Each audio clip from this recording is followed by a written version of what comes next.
आज ही Doubtnut app download करें। Doubtnut पर होगा अब आपके सभी मैथ्स, केमिस्ट्री, फिजिक्स और बायोलॉजी डाउट्स का सफाया। बस अपने क्वेश्चन की फोटो खींचो, उसे क्रॉप करो और तुरंत वीडियो सोल्यूशन पाओ। Download now. हेलो एवरीवन, आज पढ़ेंगे हम एक पाठ जिसका शीर्षक है पानी की कहानी। और इस पाठ के लेखक रामचंद्र तिवारी जी हैं। यह पाठ कक्षा 8 की पुस्तक वसंत से लिया गया है। इस पाठ में जिसके शीर्षक से हमें समझ में आ रहा है कि लेखक ने इसमें पानी की कहानी के बारे में बताया है। लेखक ने इस पाठ में पानी की बूंद का मानवीकरण किया है, मतलब पानी की बूंद की तुलना मानव से की हुई है। तो पानी की बूंद के जन्म से लेकर उसके पूरे जीवन चक्र की कहानी को इस पाठ में बताया गया है कि पानी किस तरह से हाइड्रोजन और ऑक्सीजन से मिलकर बनता है और ये छोटी सी पानी की बूंद अपने जीवन में कितना लंबा सफर तय करती है। कभी वो भाप बनकर उड़ जाती है, कभी वो बर्फ बनकर जम जाती है और कभी वो बर्फ से पिघलकर किसी झरने, किसी नदी में मिल जाती है। लेखक ने हमें इस पाठ में, रामचंद्र तिवारी जी ने इस पाठ में पानी की कहानी के बारे में ही बताया है। आइए अब हम इस पाठ का पहला भाग पढ़ते हैं। लेखक कहते हैं कि मैं आगे बढ़ा ही था कि बेर की झाड़ी पर से मोती सी एक बूंद मेरे हाथ पर आ पड़ी। बेर का एक वृक्ष होता है। तो लेखक कह रहे हैं कि जैसे ही मैं आगे बढ़ा तो बेर की झाड़ी पर से एक मोती की से एक बूंद, एक पानी की बूंद मेरे हाथ पर आ पड़ी। मेरे आश्चर्य का ठिकाना ना रहा जब मैंने देखा कि ओश की बूंद मेरी कलाई पर से सरक कर हथेली पर आ गई है। जैसा कि जब हम सब देखते हैं कि पानी की कोई बूंद होती है तो वो जब हमारे हाथ पर गिरती है तो वह कलाई से खिसकते हुए हथेली तक आ जाती है। तो लेखक वही बात करते हुए कहते हैं कि जब मेरी दृष्टि पड़ते ही वह एक जगह ठहर गई। थोड़ी देर में मुझे सितार के तारों की सी झनकार सुनाई दी। सितार एक वाद्य यंत्र है जिससे ध्वनि उत्पन्न होती है। तो लेखक ने पानी की एक बूंद की आवाज, उसकी ध्वनि की तुलना सितार के तारों से की करते हुए कहा है कि थोड़ी देर में मुझे लगा कि सितार के तारों की सी झनकार सुनाई दे रही है। मैंने सोचा कि कोई सितार बजा रहा होगा तो चारों ओर देखा, कोई नहीं था। फिर अनुभव हुआ कि यह स्वर मेरी हथेली से निकल रहा है। हमने देखा है कि पानी से एक ध्वनि उत्पन्न होती है। जब हम नदी बहते हुए देखते हैं तो वो कल कल कल कर करती हुई सुनाई देती है। तो लेखक ने यहाँ पर हमें इस पाठ में एक पानी की बूंद का मानवीकरण करते हुए हमें बताया है कि जब उनके हाथ पर एक ओस की बूंद गिरी है तो उन्हें उससे एक ध्वनि, एक स्वर सुनाई दिया गया। तो लेखक कह रहे थे कि ध्यान से देखने पर मालूम पड़ा कि अब पानी का जो दो बूंद थी तो वह अब दो कण में बदल गई है और वे दोनों हिल हिल कर यह स्वर उत्पन्न कर रहे हैं, मानो बोल रहे हैं। और जब पानी के दो कण मिलते हैं तो आपस में टकराते हैं तो एक ध्वनि उत्पन्न हो रही है और वे हिल हिल कर बोल रहे हो और उसी सुरीली आवाज में। लेखक वहां यहाँ पर कह रहे हैं कि उसी सुरीली आवाज में मैंने सुना कि सुनो सुनो। मैं चुप था, फिर आवाज आई सुनो सुनो। लेखक कह रहे हैं कि मुझे ऐसा लग रहा था कि जो वो ओस की बूंद, वो पानी की बूंद मुझसे कुछ कह रही है कि सुनो सुनो। तो अब मुझसे ना रहा गया, मेरे मुख से निकल गया कहो कहो। ओस की बूंद मानो प्रसन्नता से हिली और बोली, मैं ओश हूँ। लेखक ने कहा कि मैं जानता हूँ। मैंने कहा लोग मुझे पानी कहते हैं, जल भी। तो ओश की बूंद लेखक से कहती है कि लोग मुझे पानी भी कहते हैं और जल भी कहते हैं। तो लेखक ने कहा हाँ, मुझे मालूम है। तो लेखक से ओश की बूंद कहती है कि मैं बेर के पेड़ में से आई हूँ। लेखक से वो ओस की बूंद कहती है कि मैं बेर के पेड़ में से आई हूँ। क्योंकि हमने पहले पढ़ा था कि बेर के झाड़ से वो बूंद लेखक की हथेली पर आई थी, तो वो लेखक से कहती है कि मैं बेर के पेड़ में से आई हूँ। तो चूंकि हम जानते हैं कि लेखक ने इस पाठ में ओस की बूंद का, पानी का मानवीकरण किया है, इसका मतलब वो भी मानव की तरह बात कर रही है। तो लेखक कहते हैं कि झूठी, मैंने कहा और सोचा, बेर के पेड़ से क्या पानी का फव्वारा निकलता है? जब ओश की बूंद ने कहा कि मैं बेर के पेड़ से आई हूँ तो लेखक ने मन ही मन कहा कि बेर के पेड़ से क्या पानी का फव्वारा निकलता है? तो बूंद फिर हिली, मानो मेरे अविश्वास से उसे दुख हुआ हो, क्योंकि उसने कहा था कि वो बेर के पेड़ से आई है और लेखक ने उसकी बात नहीं मानी थी, तो उसे इस बात का दुख हुआ हो। सुनो, मैं इस पेड़ के पास की भूमि में बहुत दिनों से इधर उधर घूम रही थी। मैं कणों का हृदय टटोलती फिरती थी कि एकाएक पकड़ी गई। लेखक से वो उसकी बूंद बात करते हुए कहती है कि मैं इस पेड़ की भूमि, इसकी धरती में बहुत दिनों से घूम रही हूँ।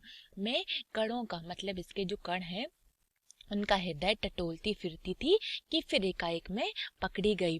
तो लेखक ने पूछा कि कैसे?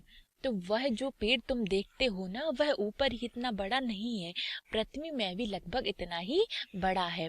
हम सभी जानते हैं कि अगर कोई वृक्ष हमें पृथ्वी पर दिखाई देता है तो उसकी जड़ें धरती के अंदर तक समाई हुई होती हैं। तो वह ओश की बूंद लेखक को यही बता रही है कि वह जो पेड़ तुम देखते हो ना, वह ऊपर ही इतना बड़ा नहीं है, बल्कि पृथ्वी में भी लगभग इतना ही बड़ा है। उसकी जड़ें, उसकी बड़ी जड़ें, छोटी जड़ें और जड़ों के बहुत सारे रोए हैं। वे रोए बड़े निर्दयी होते हैं। निर्दयी का मतलब होता है जो किसी पर दया नहीं करते हैं। तो मुझ जैसे असंख्य जल कणों को वे बलपूर्वक पृथ्वी में खींच लेते हैं। कुछ को तो पेड़ एकदम खा जाते हैं और अधिकांश का सब कुछ छीनकर उन्हें बाहर निकाल देते हैं। जैसा कि हम सभी जानते हैं कि पेड़ों पर हम पानी देते हैं, उन्हें पानी से उनकी सिंचाई करते हैं, जिससे उन्हें सूर्य के प्रकाश की उपस्थिति में पेड़ अपना भोजन बनाते हैं। तो लेखक ने कहा, इस पार्ट में हम बताया है कि एक बूंद बताती है, पानी की बूंद कहती है कि जो तुम पेड़ देख रहे हो वह ऊपर जिसे जितना बड़ा है उतना ही बड़ा नीचे से है, और जब इस पर पानी पड़ता है तो वह मुझ जैसे असंख्य जल कणों को बलपूर्वक पृथ्वी में खींच लेते हैं। कुछ को तो पेड़ एकदम से खा जाते हैं और अधिकांश का सब कुछ छीनकर उन्हें बाहर निकाल देते हैं। और क्रोध और घृणा से उसका शरीर कांप उठा।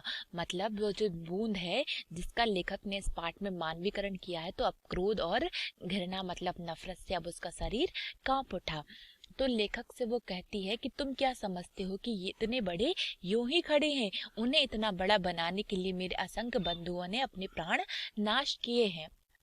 लेखक से वो बूंद कहती है कि तुम क्या समझते हो कि ये जो पेड़ है, यहाँ पर इतने बड़े पेड़ हैं, क्या वो ऐसे ही इतने बड़े हो गए हैं? इन पेड़ों को इतना बड़ा बनाने में मेरे जैसे असंख्य बंधुओं ने, मतलब मेरे जैसे ही पानी की बूंदों ने अपने प्राणों को का नाश किया है। लेखक बड़े ध्यान से उसकी कहानी सुन रहे थे। लेखक कहते हैं कि मैं बड़े ध्यान से अब उस ओस की बूंदों की कहानी सुन रहा था। तो वो आगे कहती है कि हाँ, तो मैं भूमि के खनिजों को अपने शरीर में घुलकर आनंद से फिर रही थी कि दुर्भाग्यवश एक रोए से मेरा शरीर छू गया। मैं कांपी, दूर भागने का प्रयत्न किया, परंतु वे पकड़कर छोड़ना नहीं जानते थे। मैं रोए में खींच ली गई। लेखक को वो बूंद के कण अपना दुख बताते हुए कहती है कि हाँ, तो मैं भूमि के खनिज को अपने शरीर में घुलकर आनंद से फिर ही रही थी कि दुर्भाग्यपूर्ण एक रोए से, एक जड़ से मेरा शरीर छू गया और मैं कांपी, दूर भागने का प्रयत्न किया, परंतु वे पकड़कर छोड़ना नहीं चाहते थे। मैं रोए में खींच ली गई।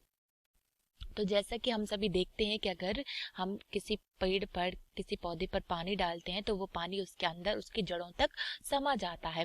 तो लेखक ने यहाँ इसी बारे में हमें बताया कि किस तरह से उस पानी की बूंद को उसकी जड़ें जमीन के अंदर तक खींच लेती हैं। तो लेखक आगे पूछते हैं कि फिर क्या हुआ? मैंने पूछा। मेरी उत्सुकता बढ़ चली थी। तो लेखक अब उस ओश की बूंद की बातों को बड़ी ध्यान से सुन रहे थे और अब लेखक की उत्सुकता बढ़ती चली जा रही थी।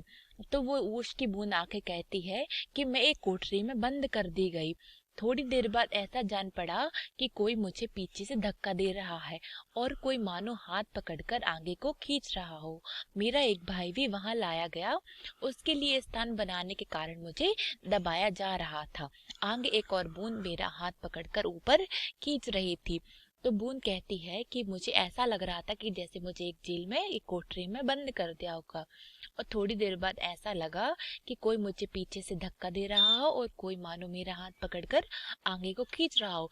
अब पेड़ पर पानी डालेगा तो पानी के एक एक बूंद से मिलकर बहुत सारा पानी बनेगा।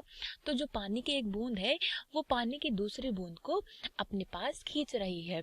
तो मतलब वो एक बूंद को, हमने इस पार्ट में पानी की बूंद का मानवीकरण किया है, तो वह दूसरी बूंद को अपना भाई कहते हुए कहती है कि मेरे भाई को भी वहीं लाया गया और मेरे भाई का स्थान बनाने के लिए मुझे अब और दबाया जा रहा था।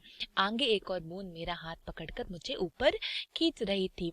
तो हमने देखा कि लेखक ने इस पाठ में हमें पानी की कहानी के बारे में बताया है, और लेखक ने साथ ही साथ इस रामचंद्र तिवारी जी ने, जो कि हमारे इस पाठ के लेखक हैं, उन्होंने इस पाठ में पानी की बूंद का मानवीकरण किया हुआ है और उसे ओस की बूंद का नाम दिया हुआ है।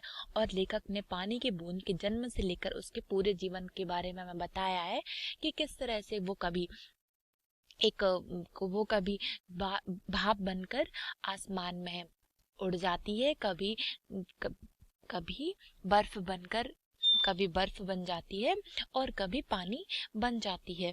और लेखक ने यही भी बताया है कि ऑक्सीजन और हाइड्रोजन के मिश्रण से पानी बनता है, और किस तरह से एक ओश की बूंद लेखक को अपनी जीवन के बारे में बताती है, और यह भी बताती है कि जब ये जो वृक्ष खड़े हुए हैं वो भी मेरी ही वजह से खड़े हुए हैं। इसके जो वृक्ष जो जितना ऊपर है उतना ही अंदर इसकी जड़ें समाये हुए हैं, और ये जड़ें मुझे अपनी तरफ खींच लेती हैं।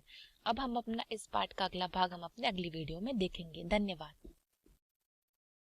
क्लास 6 से 12 से लेके नीट, IIT, जेईई मेंस और एडवांस के लेवल तक 10 मिलियन से ज़्यादा स्टूडेंट्स का भरोसा।